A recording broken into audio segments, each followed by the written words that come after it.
Todas las especies, desde la gigantesca ballena azul hasta los microorganismos del suelo, juegan un papel clave en el complejo tejido de la vida. Animales, plantas, hongos, bacterias, todos son pilares de la estabilidad de los ecosistemas.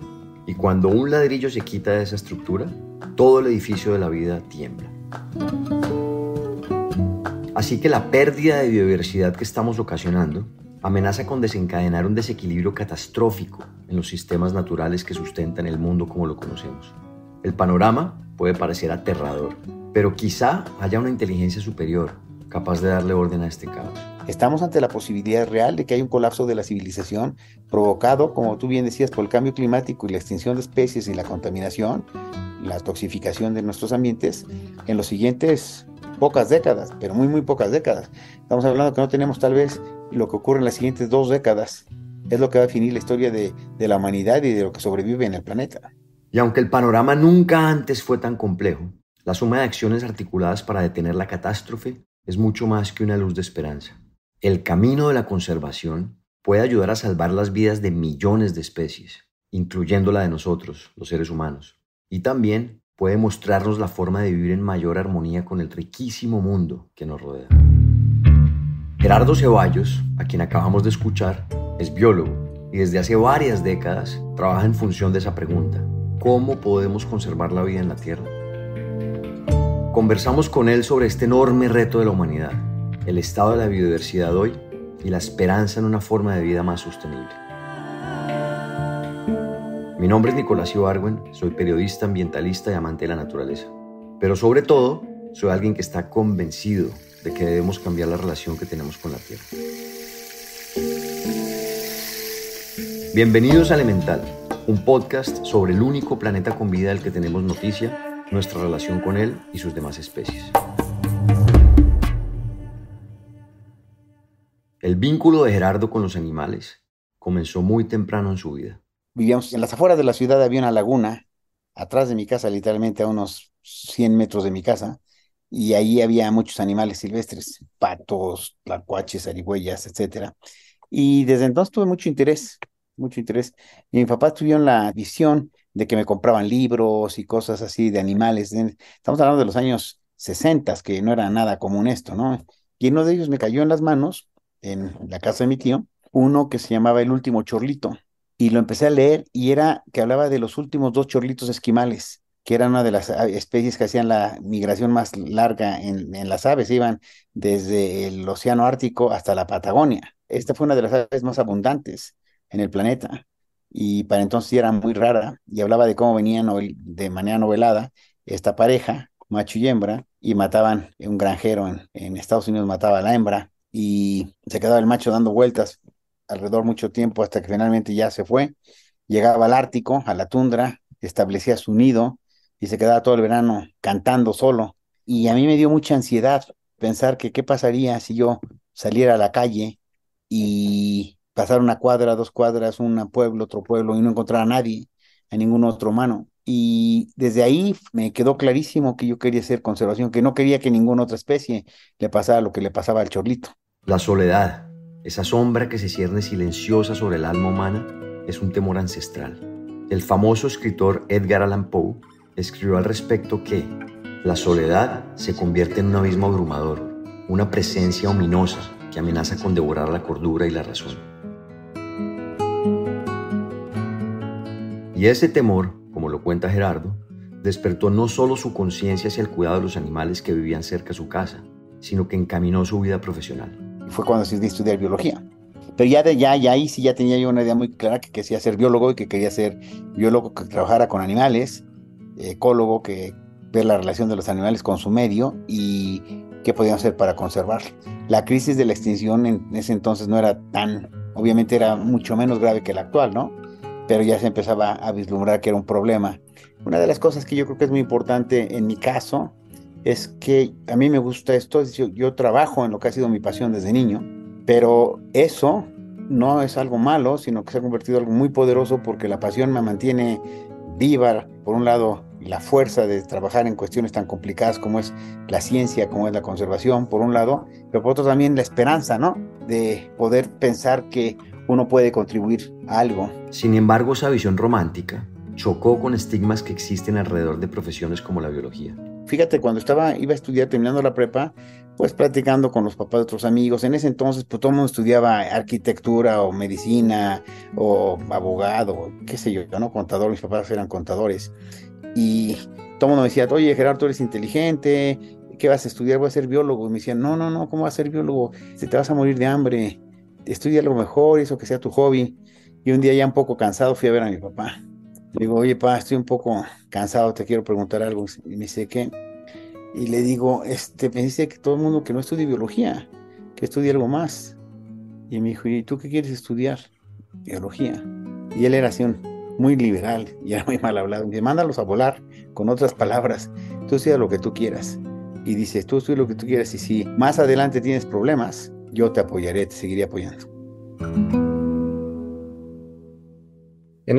Como mencionas, en los años 60 si a mí me pareció difícil en mi época, que eran los 90, en los años 60 el tema de conservación, de ecología, de cuidar la naturaleza, académicamente era dificilísimo. ¿Cómo fue para ti poder encontrar, digamos, ese camino cuando en ese momento imagino que había muy poca oferta, ¿no? Mira, bueno, los 60 eran los años que empecé, yo era muy niño.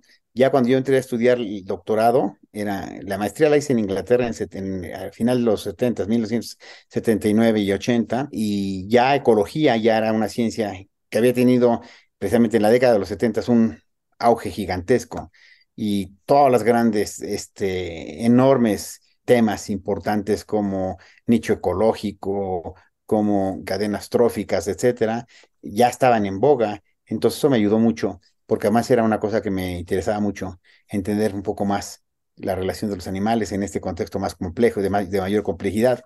Se veía como que la conservación no era ni siquiera una ciencia, era una cuestión técnica en donde ibas al campo a hacer unos levantamientos, a ver cómo estaban ciertos animales o ciertas cosas. Y yo empecé a meter mucho la cuestión teórica, los conceptos teóricos en aplicarlos. Y en ese entonces empezó a surgir una corriente importante con Daniel Simberloff y MacArthur, en donde se empezó a ver, por ejemplo, la teoría de biogeografía de islas y cómo se aplicaba esto a hacer conservación. Entonces coincidió mi trabajo en el campo con que empezaba a destacar un grupo de científicos muy poderosos en el sentido académico que empezaba a interesarles los mismos temas. Y en temas de conservación, pues mira, hay dos cosas que inmediatamente si uno trabaja en el campo te das cuenta. La primera es que hay cosas que tienes que enfocarlas, hay temas, hay problemas, enfocarlos a nivel de una especie. Si no es a nivel de especie, no tiene sentido, porque si, por ejemplo, si queremos salvar al jaguar, no hay manera de diseñar una estrategia para salvar al jaguar si no conocemos al jaguar. Pero por otro lado, si salvamos al jaguar o queremos salvar las selvas secas, no necesariamente conociendo a una sola especie podemos salvar las selvas secas. Entonces, me quedó claro que la conservación era como dos grandes niveles. Uno era, por un lado, esto de enfocarnos a nivel de especies y por otro lado a nivel de ecosistemas. Y en eso entonces habría un gran pleito en la comunidad académica diciendo que no debíamos enfocarnos a especies, que nada más ecosistemas o al revés. Y a mí siempre me ha parecido como muy absurdo estas dicotomías que usamos los científicos, usamos los humanos, ¿no? Hay que hacer conservación de especies y no de ecosistemas. Y a mí me quedaba claro y empecé a publicar eso, que lo que era prudente y que era correcto es salvar especies y ecosistemas, enfocarnos a los dos, que eran parte de un mismo complejo, de la complejidad de los ecosistemas. Incluso en los círculos científicos, la conservación durante los años 70 y 80 estaba relegada o dividida. Y si en las áreas de investigación era así, en el sector público y las políticas era todavía peor. Si en el mundo académico era inexistente, imagínate en el mundo político, en el mundo era, pues prácticamente era muy incipiente, muy, muy incipiente. El movimiento de conservación se había dado como por flamazos, ¿no? Como por flachazos. De repente llegaba alguien, como en Estados Unidos fue Hornaday, el que hizo el Parque Nacional de Yellowstone y salvó a los bisontes, etcétera. En México ocurrieron cosas así. Fíjate que un presidente mexicano hizo un decreto en 1917 para proteger y declarar los mares de México como santuario para las ballenas y todos los mamíferos marinos. Y eso salvó a las ballenas grises, a otras especies de ballenas, a la foca fina de la isla de Guadalupe, a muchos otros, a pesar de que fue un decreto en donde no tenía manera el país de reforzarlo, ¿no? Pues imagínate, en 1917.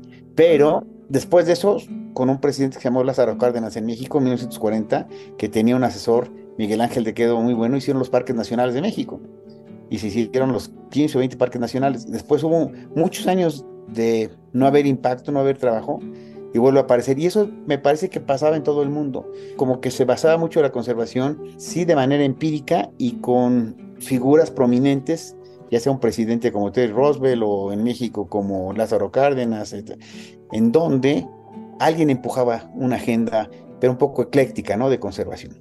En los años 70 y en los 80, cuando empiezo, que te comento que yo empiezo a trabajar, empezamos como a darle ya esos cimientos más en la parte científica, y esto empieza a derramar de una manera ya mucho más sistemática a la parte política y a la parte de los gobiernos, ¿no? Y esto que mencionabas ahorita de la desconexión y la dicotomía entre ecosistema y especie, eso ya ha cambiado, me imagino. Ha O cambiado sigue. bastante, aunque como siempre recordemos que los científicos a veces son un poco duros, y todavía hay algunos grupos que indiquen, en realidad los grupos científicos sólidos ya, esa dicotomía ya no existe, aunque todavía por ahí de repente hay algunos grupos que dicen que debemos enfocarnos a especies o a ecosistemas, pero básicamente es algo que ya pasó.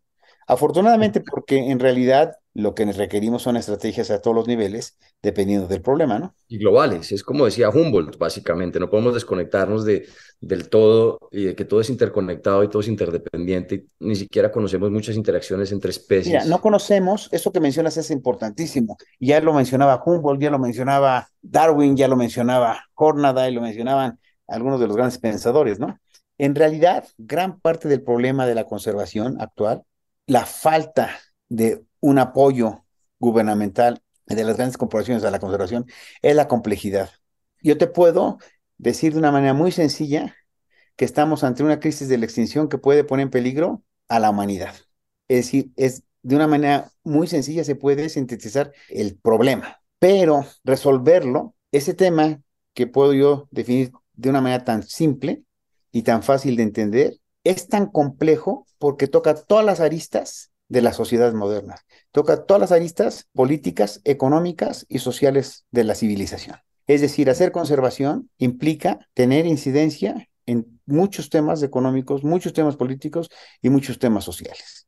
Y temas complejos. Cuando tú mencionabas de la complejidad, cuando yo menciono resolver, implica por un lado esta complejidad de la conservación hacia afuera y también hacia adentro. Conocemos no más del 2 o 3% de todas las especies que hay en el planeta. Y son estimaciones, y las estimaciones a la baja.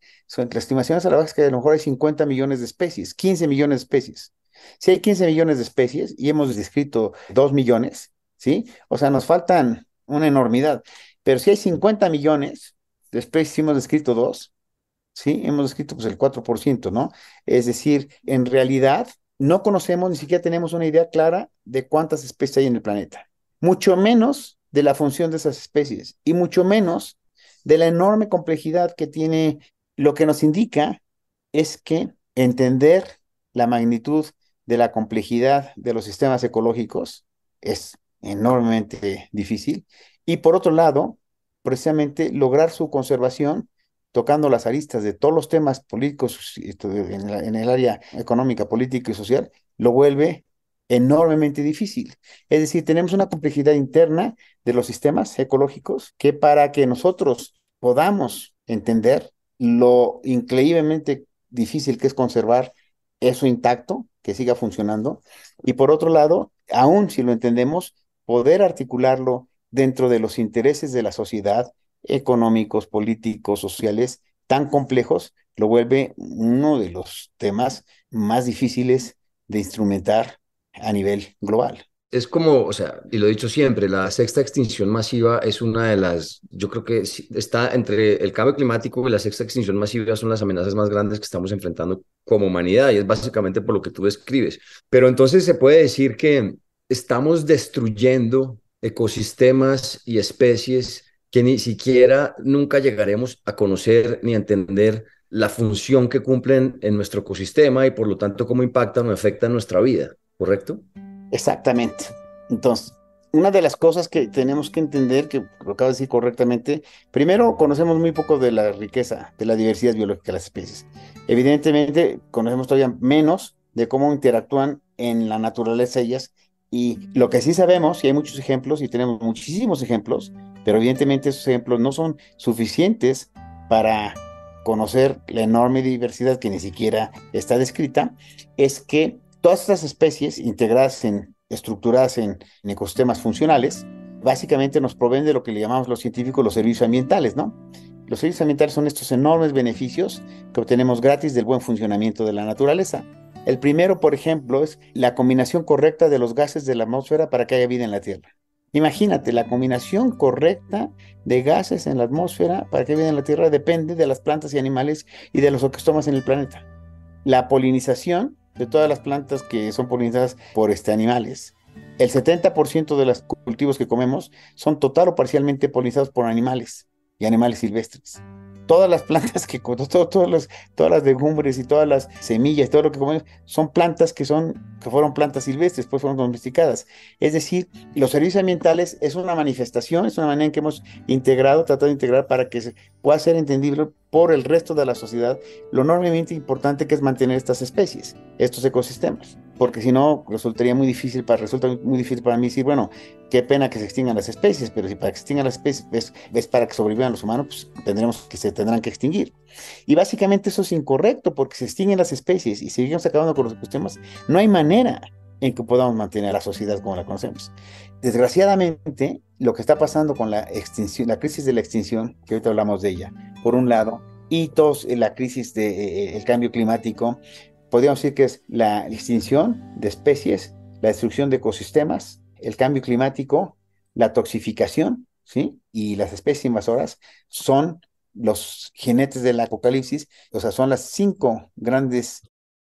Obviamente es clarísimo por qué la gente debería estar preocupada, pero muchas veces cuando hablamos así en estos términos, la gente dice, bueno, pero yo estoy acá en mi ciudad, puedo conseguir las cosas que necesito en el supermercado, tengo plata en el banco, puedo comprar agua en el supermercado, tengo el dinero suficiente, etcétera, etcétera. ¿Por qué me voy a preocupar yo de que se extingan especies? No sé, generalmente son especies que son carismáticas, como el chimpancé, los rinocerontes, los orangutanes, los elefantes, las jirafas, pero no tenemos en cuenta las que no son tan carismáticas, que son muchos insectos y otros pequeños mamíferos y diferentes animales que son parte esencial del ecosistema. ¿Por qué en términos mundanos la gente, aunque ya los he explicado muy bien, pero por qué una persona en una ciudad que cree que está seguro porque tiene dinero en el banco, puede ir al supermercado a comprar el agua que necesita y la comida que necesita, tiene aire acondicionado para manejar el clima en su pequeña burbuja, tiene un carro para moverse en caso de que tenga que irse a alguna parte? ¿Por qué esa persona también tiene que estar preocupada por una crisis de extinción de especies que suena tan alejada de nuestra realidad mundana? Es muy alejada en términos de nuestra realidad diaria de la mayoría de los humanos, porque precisamente estamos alejados, si te pones a pensar, de eso y de todo. Estamos alejados de la crisis de hambre en África, estamos alejados de lo que pasa en el pueblo siguiente. A pesar de que estamos muy interconectados con la información, estamos ahora muy desconectados de lo que es la realidad política, social, económica de nuestras regiones, nuestros países, nuestro planeta. ¿Por qué debíamos estar? Debemos estar preocupados porque ya lo estamos viendo. Por ejemplo, esta semana la semana pasada se quemaron los bosques, estaban quemando los bosques de Canadá, 3 millones de hectáreas, y afectaron la condición de aire de Nueva York y de muchas partes de Estados Unidos, tanto que nunca había habido una alerta de ese nivel en esos estados, en esas ciudades. Debe preocuparnos porque estamos viendo que las olas de calor que están abatiendo ahorita en Europa y que van a pegar en algún momento en México, en Colombia, ¿no? Ya están ocurriendo. Aquí yo quisiera enfatizar el problema importante de la falta de entendimiento de la sociedad en general, tiene que ver también con una falta de dirección del Estado en estos temas. Es decir, aunque nos preocupáramos todos los ciudadanos, hiciéramos y hagamos lo que tenemos que hacer, como gastar menos agua, consumir menos, no comprar mascotas para animales silvestres como mascotas, etcétera, todo esto nos lleva a que en general el problema es tan grande que solamente con políticas a nivel de Estado, a nivel de las grandes corporaciones y a nivel global va a poder combatirse. Es decir, esta posible falta de interés o entendimiento, que puede ser por varias razones, uno porque tenemos satisfechos todos nuestros, ya satisfechos por el momento, todos los satisfactores que necesitamos, ¿sí? O porque carecemos de ellos y ya estamos en la crisis. Hay 2.000 millones de seres humanos que no tienen agua potable. Hay más de 2.000 millones que no comen todos los días lo necesario. Hay millones de refugiados ambientales. Es decir, ellos ya la crisis, el colapso ya lo tienen. Y ni siquiera pueden, a lo mejor ni siquiera lo piensan. La ola de calor que ha matado muchos ancianos en Francia, pues es un viejito que vive en su asilo y de repente el asilo no tiene la capacidad para mantener las temperaturas en la noche a menos de 40 grados y te mueres, pues ya te alcanzó el colapso, ¿no? A lo que voy es que es muy difícil, pero tal vez casi irrelevante, lo que pensemos como individuos, porque lo que se requiere, excepto que pudiéramos integrarnos en grupos de fuerza que pudieran aventar políticas nacionales en la dirección correcta, es muy difícil que nuestras Pero, acciones puedan tener un impacto importante. de acuerdo, pero sin embargo los individuos somos los que elegimos estas personas y sin embargo como individuos somos los que vamos a comprar y sin embargo nuestras acciones como individuos son las que están empujando este sistema capitalista que de cierta manera, porque, o sea, seguimos en un mundo que todo esto está claro desde el punto de vista científico, está claro que estamos frente a una crisis inmensa ambiental que está poniendo en peligro nuestra propia existencia, pero las cosas siguen pasando. El tráfico de animales, si no estoy mal, es el tercero más grande del mundo. Seguimos Mira, arrasando con ecosistemas que después de hablar contigo lo oigo como un genocidio de vida. Cuando tumbamos una hectárea de bosque, estamos cometiendo un genocidio de vida es completo un, para poner o es dos un vacas. holocausto, exactamente, es un genocidio. Le hemos llamado nosotros la aniquilación biológica. En un artículo que publicamos en 2017 le llamamos, y que precisamente no lo querían publicar en la revista Proceedings of the National Academy of Sciences, les pareció que era muy rudo el título del trabajo, y se llama así, la aniquilación biológica, porque es una aniquilación, ya no es selectiva como antes, nada más son los elefantes o los tigres, ahora es todo, elefantes, tigres, ratones, murciélagos, abejas, insectos, etcétera. En un artículo que vamos a publicar muy pronto, le llamamos ahora la mutilación del árbol de la vida. Estamos mutilando al árbol de la vida. Y la mutilación obviamente tiene impactos evolutivos muy grandes, pero olvídate de los impactos evolutivos. Es que cada vez que le trozamos al árbol una rama, estamos limitando la posibilidad del árbol de mantenernos.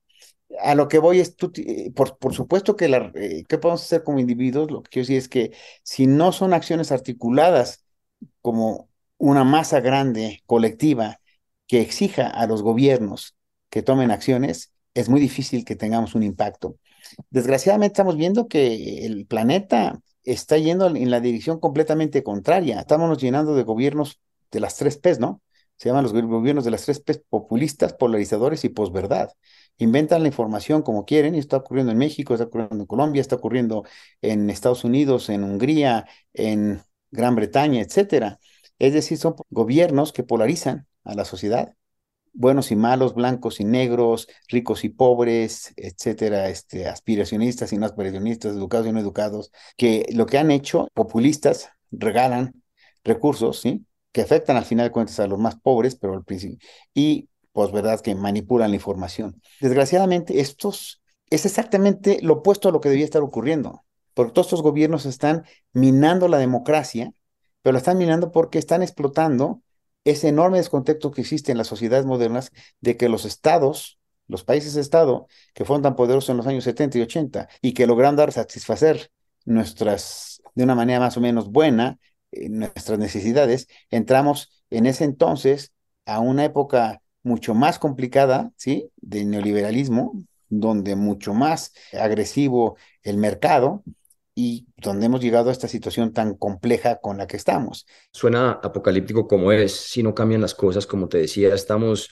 destruyendo el sistema que soporta la vida sin ni siquiera estar enterados. Es más, talamos selva, exterminio de especies por poner una o dos o tres vacas y estamos yendo a la extinción. Entonces, mi pregunta es, ¿cuál es tu visión del mundo de aquí a, no sé, 30 años, 40 años, si no cambiamos lo que estamos haciendo? ¿Cuál es ese escenario? O sea, porque parece que voluntariamente está difícil el cambio. Si no lo hacemos voluntariamente, ¿cómo se va a ver ese futuro del cual estamos hablando aquí si no cambiamos? ¿Cómo va Pues a ser mira, eso? hay dos posibilidades.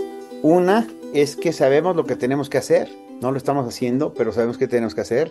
Y si lo hacemos, podemos ganarle si lográramos ganarle al deterioro 2 décadas, yo creo que estaríamos ya en posibilidades de encontrar soluciones tecnológicas y sociales y políticas, porque nos está alcanzando el futuro. O sea, los incendios, las olas de calor, las inundaciones, la falta de alimento, ya es una cuestión que se está volviendo. Esperábamos llegar al 1.5 grados de temperatura en el año 2050. Ya llegamos. El océano, la semana pasada, el océano Atlántico, los 2 metros más altos del océano Atlántico estuvieron a 2 grados de temperatura más que lo que ha habido desde que se conoce. Es decir, y es algo que se esperaba que podía ocurrir en el año 2080. El tema, lo que está pasando es que los modelos que teníamos de predicción de especies, de extinción de especies, de cambio climático, se están quedando cortos porque hay muchos temas de retroalimentaciones negativas, adicionalidades, sinergias que no estaban previstos, no podíamos saber que existían. Entonces, por ejemplo, cambia la temperatura de la parte superficial del mar, y entonces esto hace que se derritan más rápido los polos, y al revertirse más rápido los polos hay más superficie oscura del océano que absorbe más calor porque la nieve lo evita, y eso hace que se caliente más rápido y se derrita más. Entonces, hay muchos procesos que están retroalimentándose en la dirección incorrecta. Y el escenario más triste es que lo que está ya ocurriendo en el planeta, esta nueva normalidad, sea una nueva normalidad en donde los más afectados van a ser los más pobres y los países menos desarrollados en un principio. Pero eventualmente, por ejemplo, de las ciudades más afectadas por estas olas de calor, la más afectada es París, y están planeando plantar 270,000 árboles para estas olas de calor, pero mientras hacen eso, o sea, se les van a morir como hormigas. La gente sigue entrando a estas olas de calor. Hay villas en Pakistán que han tenido que ser desalojadas porque ya no pueden tener. Es decir, si seguimos así, va a haber grandes porciones del planeta que son inhabitables a ese nivel. Y va a haber, parece que aunque suene así descabellado, una situación tipo Mad Max, donde los más malos, donde los más rudos, donde los más fuertes son los que perduren. Hasta que no. Creo que lo que va a ocurrir, que es lo que está ocurriendo, es que va a haber estos colapsos o esas cuestiones más regionales, no va a ser una cuestión global, y eso probablemente nos despierte de este marasmo. Se necesita una inversión sin precedente, pero es una inversión sin precedente que tal vez represente el 1%, representa menos, mucho menos que la inversión que se hacen en armas en el planeta, mucho menos. Hay escribiste un libro que se llama La aniquilación de la naturaleza. Hay una frase que quiero leerte simplemente para ver tus comentarios. La crisis actual de extinción y los riesgos que implica para la humanidad son bastante claros para los científicos desde hace tiempo, pero han sido ignorados e incluso ridiculizados por los gobiernos. Las impresionantes estadísticas sobre el número de especies extintas y de poblaciones desaparecidas no parecen tener en ellos el impacto emocional que sí tienen en los que estamos familiarizados con la degradación de la naturaleza. A fin de cuentas, es una situación similar a la que experimentamos cuando nos enteramos de la muerte violenta de miles de extraños. Aunque es lamentable, no se compara con el impacto emocional que sentimos cuando fallece un ser querido.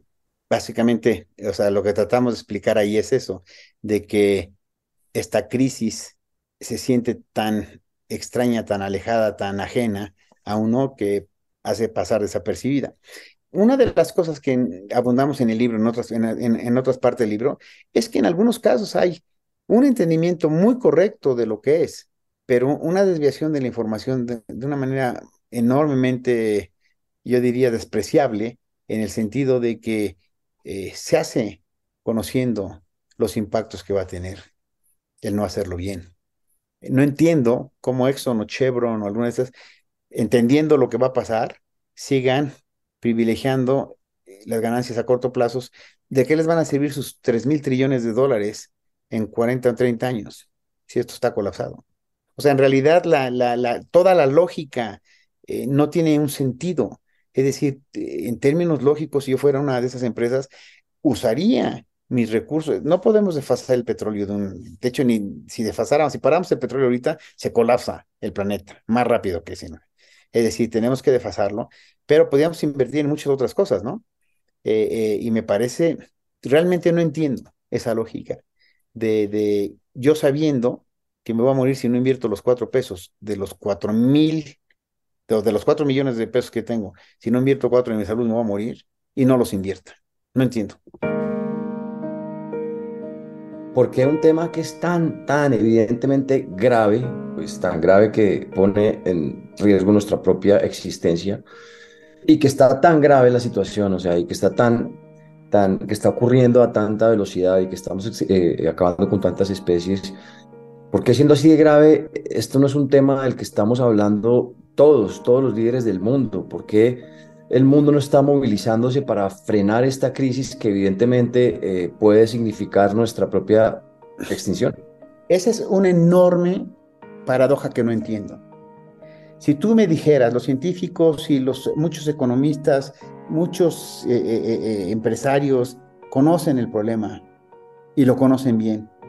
Tenemos la ciencia y la tecnología para entenderlo. Y si tú me dijeras si estamos haciendo las cosas bien, yo te podría decir que estamos haciendo como un catálogo o una receta de todo lo que no deberíamos hacer. Si tuviéramos una receta que dijera qué tendríamos que hacer para provocar el colapso de la civilización, eso es lo que estamos haciendo. No entiendo, sinceramente no entiendo cómo es posible que Estados Unidos, que entiende perfectamente bien, el presidente de Estados Unidos, y está metiendo dinero al tratar de evitar el colapso climático, de permisos para que se abran el Ártico, Alaska y el Ártico, a la exploración petrolera. ¿Cómo justifica Chevron o Exxon, que saben perfectamente bien lo que va a ocurrir, que ganaron 22,000 millones o 25,000 millones de dólares este año, sabiendo que es posible que haya un colapso de la civilización en los próximos 15 o 20 años? Este año, el siguiente, en los próximos, esto, los siguientes 2 años, llegaremos al punto de inflexión en donde el clima ártico, el cambio climático en el Ártico haga que sea imposible que regresemos a como lo hemos conocido en toda la historia de la humanidad, en toda la historia reciente, en los últimos 10,000 años. Es el punto de inflexión, ya no hay manera de regresar. Y en este momento, las temperaturas del Atlántico, la anomalía de las temperaturas de la superficie del Atlántico, como se conoce, llegamos a lo que se esperaba que íbamos a llegar en el 2050. Es decir, en este momento hay 200 millones menos de hectáreas de hielo en la Antártida, a lo que había hace 10 años. Con todo esto, la crisis de extinción de especies, etcétera, ¿por qué no respondemos? No lo entiendo. Y regresando a la extinción de especies, la magnitud de esto, entonces estamos perdiendo estos ladrillos. ¿Qué tan grave es la magnitud de la extinción? Bueno, nuestros estudios demostraron, hicimos un estudio en el 2015, recordemos que la evolución funciona como un balance entre extinción de especies y generación, especiación. El surgimiento de una especie por procesos evolutivos, ¿no? Esas son las dos fuerzas. En tiempos normales, durante la mayor parte, en los últimos 600 millones de años, la mayor parte de esos 600 millones de años, las tasas de especiación han sido mayores que las tasas de extinción. ¿Qué quiere decir esto? Que ha habido más especies de las que se extinguen, ¿no? Es decir, si tú ves una gráfica de esto, verías que hace 600 millones de años teníamos mucho menos especies de las que tenemos ahora. En esta gráfica lo que veríamos es que hay 5 momentos, hace 240 millones de años, hace 65 millones, en donde las extinciones aumentan radicalmente y hay más extinciones que nuevas especies. Estos periodos de gran extinción de especies los científicos les hemos llamado extinciones masivas. Hay 5 extinciones masivas en los últimos 600 millones de años, y se dice que son 600 millones de años porque es cuando hay animales macroscópicos que se pueden ver. Antes no había, entonces no podíamos determinar extinciones masivas. Seguramente hubo antes, ¿no? La primera fue en donde en el origen de la vida, la mayoría de los organismos que eran microscópicos respiraban dióxido de carbono y como productos secundarios soltaban oxígeno. Al cambiar la atmósfera se extinguieron y surgieron los siguientes. Pero bueno, en estos 600 millones de años, estas 5 extinciones masivas tienen 3 características. La primera es que causaron la extinción del 70% más de todos los organismos vivos. Imagínate, 70% más. La segunda, que fueron muy rápidas en tiempos geológicos, quiere decir cientos de miles o millones de años. Y tercera, que fueron causadas por una catástrofe natural. Por ejemplo, en la extinción de los dinosaurios, el meteorito que pegó, que es muy conocida esta historia, ¿no? En la actualidad, nosotros tuvimos la fortuna de que Anthony Barnowski, en la Universidad de Berkeley, hizo un análisis muy completo de las tasas de extinción de los mamíferos en los últimos millones de años. Y encontró que las tasas de extinciones normales, tú esperarías 2 extinciones, 2 especies de mamíferos extintas, por cada 10,000 especies presentes. Si había 10,000 especies, tú esperarías 2 extinciones en 100 años. Si había 5,000 especies nada más, esperarías una extinción. Si había 20,000 especies, esperarías 4 extinciones. Esas son las tasas, es decir, normales. Cuando publicó su artículo, nosotros dijimos, bueno, tenemos el número de extinciones de hace 500 años y hace 100 años de mamíferos y otros vertebrados. Suponiendo que la misma tasa de extinción normal de los mamíferos se aplica a todos los vertebrados, que es una suposición, pues más o menos es una buena suposición, Lo más seguro es que sean las tasas de extinciones más altas en otros grupos, pero bueno. Lo que vimos es que el número de extinciones actuales eran de varios cientos de extinciones de vertebrados en el último siglo, y que había alrededor de 30 y tantas mil especies de vertebrados evaluadas. Es decir, si teníamos 33.000, 30 y tantas mil especies, esperaríamos que hubiera habido 7 extinciones en un siglo, pero hubo más de 400 y tantas. Es decir, esto es lo que nos dijo que las tasas de extinción son mucho más aceleradas. Es decir, hemos entrado en una extinción masiva, la sexta extinción masiva, esta vez causada por el hombre. Y esta extinción masiva, las especies que perdimos en 100 años, deberían haberse perdido en 10.000 años. Las especies que perdimos en 100 años deberían haberse perdido en 10.000 años. Esa es la magnitud de la extinción. Wow, pero nombraste unas cifras muy miedosas y sobre todo que una que me impresionó mucho, dijiste que en los próximos 15 a 20 años podemos ver el colapso de la civilización si no hacemos algo al respecto. Mira, yo trato de ser como muy cuidadoso con estas cosas, ¿no? Es decir, sé que es complicado hablar de estos temas porque pueden causar mucho desconcierto. Es decir, no estamos hablando de que se vaya a acabar la civilización, no estamos hablando de que se va a acabar la humanidad, pero estamos hablando de problemas como el que estamos experimentando en este momento. Una ola de calor en todo el planeta, nos estamos cocinando, ¿sí? Que va a cambiar las estructuras sociales, políticas y económicas. Y estamos empezando a sentir el impacto del cambio climático. Este impacto va a acelerar la extinción de especies, el deterioro de los ecosistemas, que esto ¿qué va a hacer? Que haya más, que el cambio climático sea más severo, que haya más extinciones, etcétera, etcétera.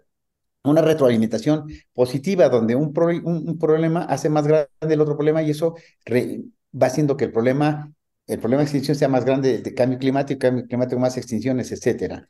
Cuando hablamos de colapso, yo quiero que recordarles a nuestro auditorio, a nuestra audiencia, perdón, que para los 2.000 millones de personas que no tienen agua potable el día de hoy, pues el colapso ya está.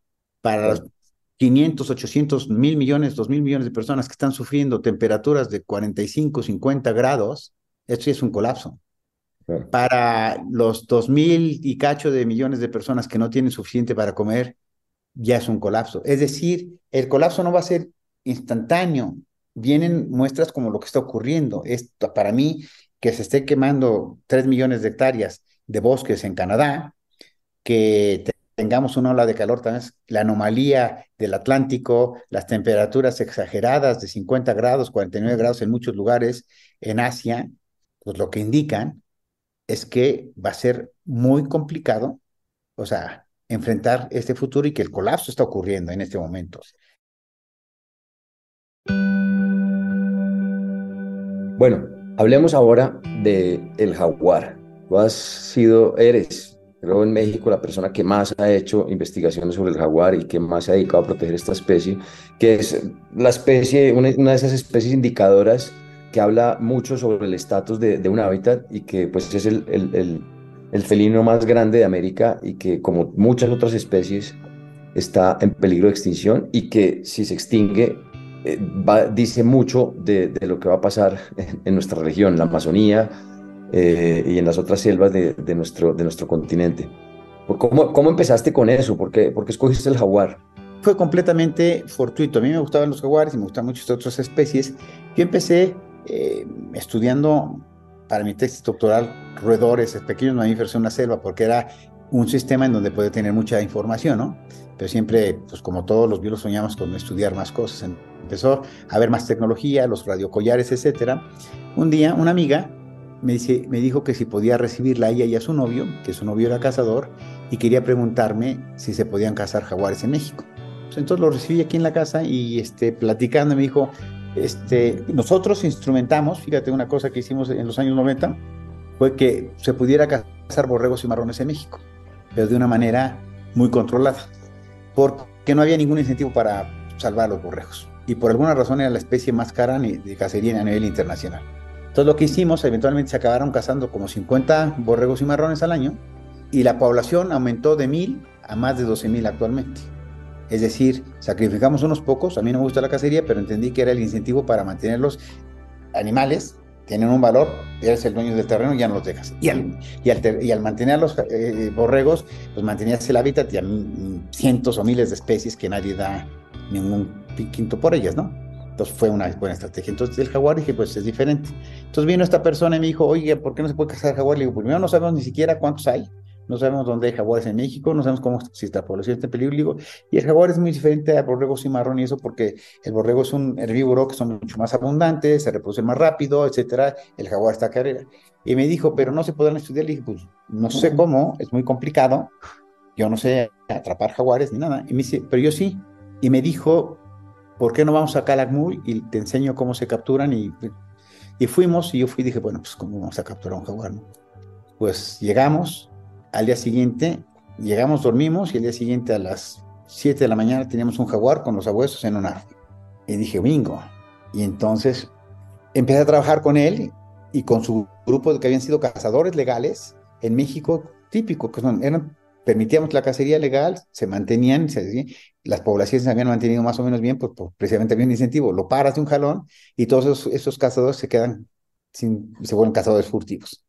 Entonces lo que hice, empecé a trabajar con él y su gente y los convertimos en conservacionistas porque empezaron a ganar dinero en lugar de matando a los jaguares, conservando los jaguares y poniendo. Y a raíz de ahí empecé y aprendí, bueno, y evidentemente son de estas cosas que yo hablaba con otra persona hace un momento precisamente de esto, de que en mi grupo de estudio hemos sido muy innovadores y no tenemos como miedo esa idea como científicos, como que le tenemos mucho miedo, somos muy conservadores, muchos miedos a probar cosas nuevas, ¿no?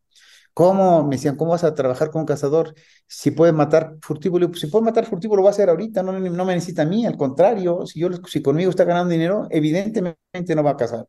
Y pues dicho y hecho, todavía en este momento, Pancho tiene 80 y tantos años y sigue siendo el jefe del campamento donde trabajamos. Y gracias a lo que aprendimos con él, ¿sí? Tenemos el equipo de trabajo, el mejor equipo de trabajo, el más consolidado en todo el continente en jaguares. Te pongo un ejemplo, en la última temporada, en mayo, agarramos 5 jaguares en 6 días, para poner su pie. El grupo de trabajo que conozco mejor preparado ha agarrado 2 en 2 o 3 meses. Nosotros en 6 días, 5 jaguares. ¿Por qué? Porque tenemos la experiencia, tenemos los animales, tenemos el lugar adecuado, tenemos el cuidado, en fin. Llegamos y el último día tomaba yo mi avión a las 2 de la tarde, salimos a buscar los jaguares a las 5 de la mañana, a las 9:30 ya teníamos el jaguar con collar, a las 10 estábamos en el campamento bañándome, recogiendo mis cosas, a las 12:30 estaba en el aeropuerto y a la 1 estaba tomando mi avión. Es decir, en ese plazo habíamos atrapado un jaguar, le habíamos puesto su collar y estamos regresando. Una gran eficiencia. ¿Por qué? Porque trabajamos con la gente local, porque tenemos el equipo correcto, veterinarios, biólogos, etcétera, y porque hemos logrado hacer grupos de trabajo multidisciplinarios que nos permiten tener esto, pobladores locales, los veterinarios, los biólogos bien entrenados, equipo perros, que tenemos que tenerlos todo el año, entrenándoles y eso para que puedan perseguir a los jaguares. Es un método costosísimo, pero es mucho menos agresivo que otros métodos para atrapar a los animales. ¿Cuál es la situación actual del jaguar hoy en día? El jaguar, por un lado, tenemos la fortuna de que de los grandes carnívoros, de los grandes felinos del planeta, es el más abundante, afortunadamente. Y eso tiene que ver porque hay más jaguares que tigres, que leopardos, que leones, que pantera de las nieves, que pantera nebulosa, ¿no? Y esto tiene que ver porque hay todavía grandes extensiones de hábitat en Sudamérica, ¿no? En el Amazonas, etcétera. Inclusive en México hicimos un censo, en 2010 había 4,000 y en 2018 hay 4,800. El día de hoy me aprobaron, nuestro financiador nos aprobó hacer el tercer censo.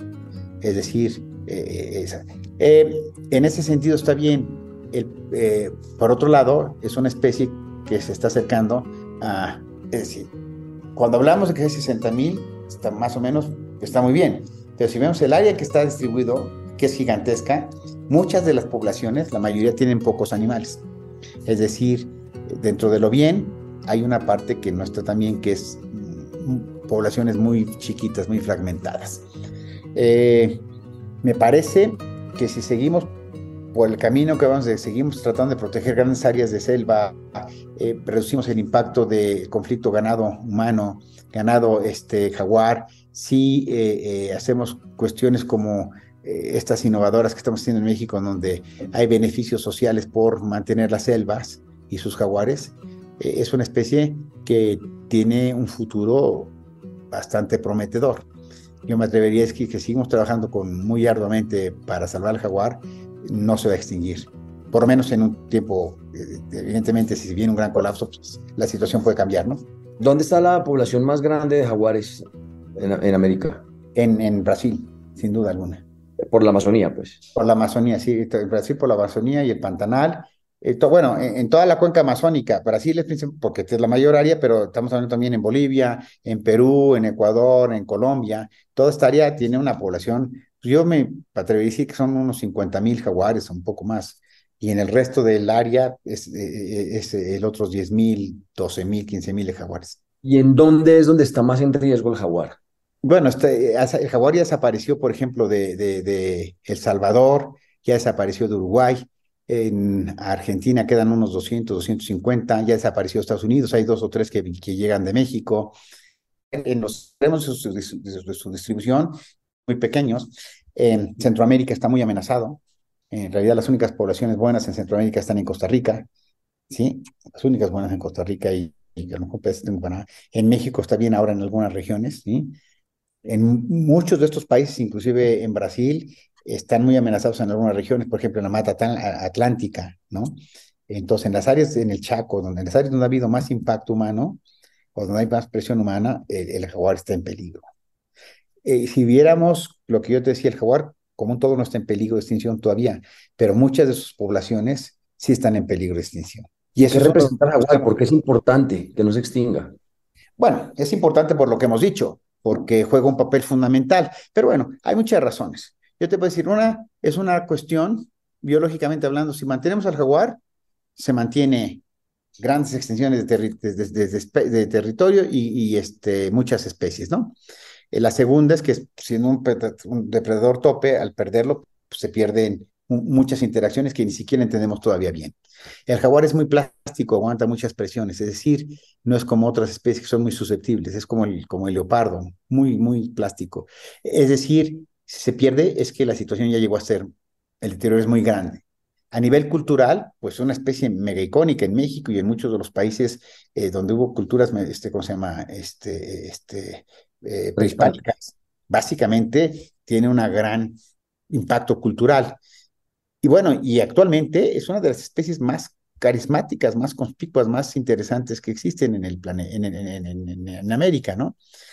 Todo eso lo hace que es un ícono, es una especie clave, es una especie emblemática, es una especie sombrilla, es una especie que atrae la atención, es una especie que culturalmente tiene impacto.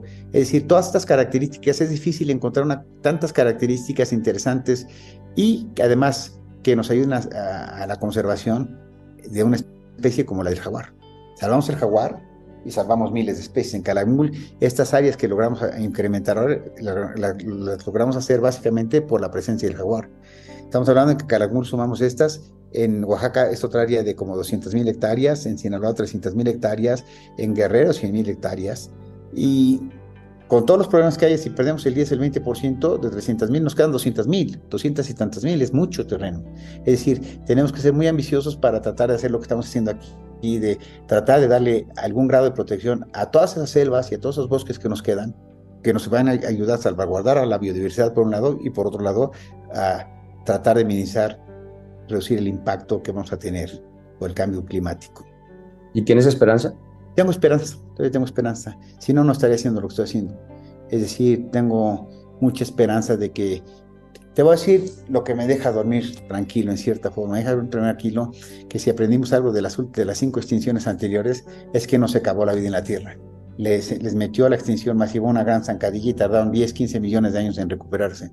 En ese sentido, sé que si no hay un holocausto nuclear, no se va a acabar la vida en la Tierra. Entonces, eso me deja tranquilo en ese sentido de que me preocupa mucho lo que pueda pasarle a la humanidad, lo que pueda pasarnos a nosotros.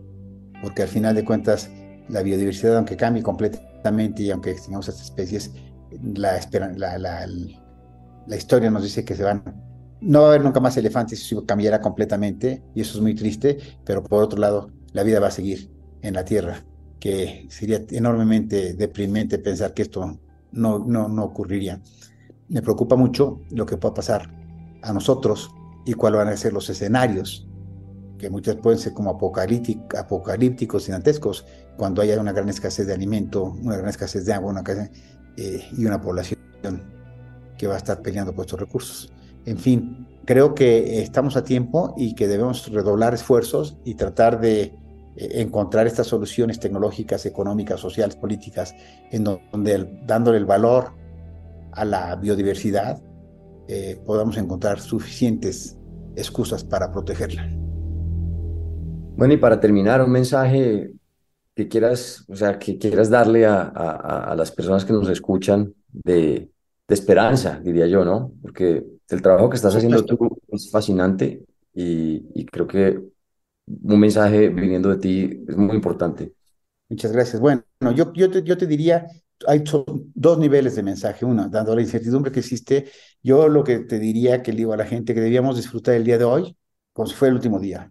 Es decir, debíamos trabajar lo más que podemos el día de hoy, debíamos cuidarnos lo más que podemos el día de hoy y debíamos divertirnos lo más que podemos el día de hoy. Es decir, debemos vivir plenos, ahora que todavía se puede.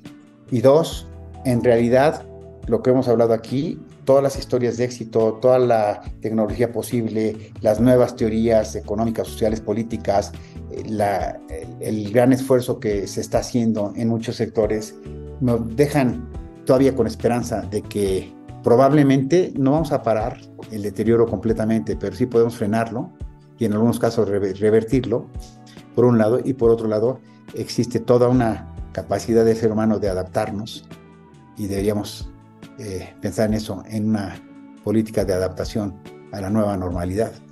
Creo que mientras esto no se acaba hasta que se acabe, es decir, hay mucho que hacer, hay mucho que disfrutar, hay mucho que ver todavía y me parece que al final yo lo que les diría es que tal vez mejor consejo que les podría dar es que disfrutemos la naturaleza, disfrutemos la fauna, la flora silvestre, los ecosistemas, como los conocemos en este momento, porque no sabemos qué depara el futuro. Pues Gerardo, muchísimas gracias por tu tiempo, por tu trabajo, por No, todo lo que haces.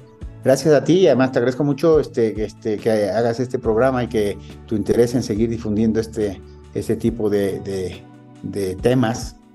Me parece que la educación de grandes sectores de la sociedad, del gobierno, de la iniciativa privada, es la base para que podamos empujar esta enorme revolución que tiene que ocurrir en el planeta para que podamos seguir gozando de la calidad ambiental que nos ha permitido tener una gran calidad de vida.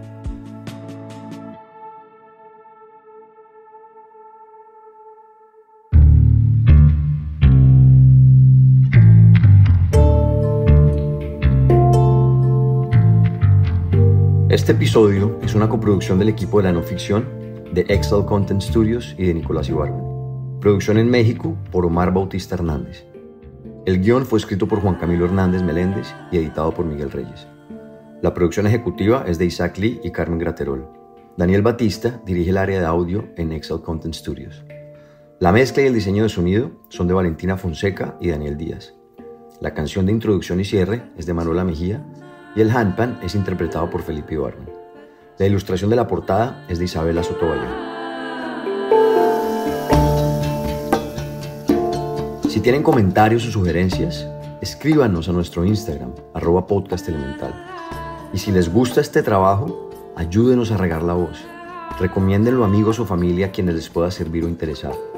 También, no se olviden de darle clic al botón de seguir o follow y a la campanita dentro del show Elemental para no perderse ningún capítulo nuevo. Muchas gracias por escucharnos. Nos vemos en el siguiente episodio.